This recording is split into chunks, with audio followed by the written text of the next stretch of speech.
కామాఖ్య దేవాలయం, గౌహతి, అస్సాం. తంత్ర మార్గం యొక్క అనుచరులు కొన్ని నిర్దిష్ట హిందూ దేవాలయాలకు ఎక్కువ ప్రాముఖ్యతని ఇస్తారు.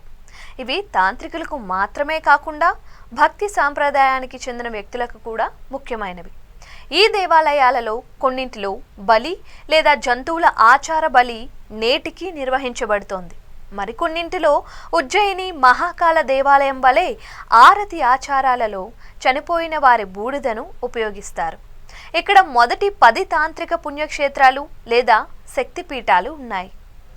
భారతదేశంలో విస్తృతంగా ఆచరించే శక్తివంతమైన తాంత్రిక ఆరాధనలో కామాఖ్య కేంద్రంగా ఉంది. ఇది ఈశాన్య రాష్ట్రమైన అస్సాంలో నీలాచల్ కొండపై ఉంది. ఇది దుర్గాదేవి యొక్క 108 శక్తిపీఠాలలో ఒకటి. పురాణాల ప్రకారం శివుడు తన భార్య సతీ మృతదేహాన్ని మోస్తున్నప్పుడు కామాఖ్య ఉనికిలోకి వచ్చింది మరియు ఆమె యోని భాగం అనగా స్త్రీ జననేంద్రియాలు ప్రస్తుతం ఆలయం ఉన్న ప్రదేశంలో నేలపై పడిపోయాయి. అక్కడ ఒక చీకటి రహస్యమైన గది ఉంది. ఇక్కడ పట్టుచీరతో కప్పబడి పూలతో కప్పబడి మాత్రా యోని ఉంచబడుతోంది.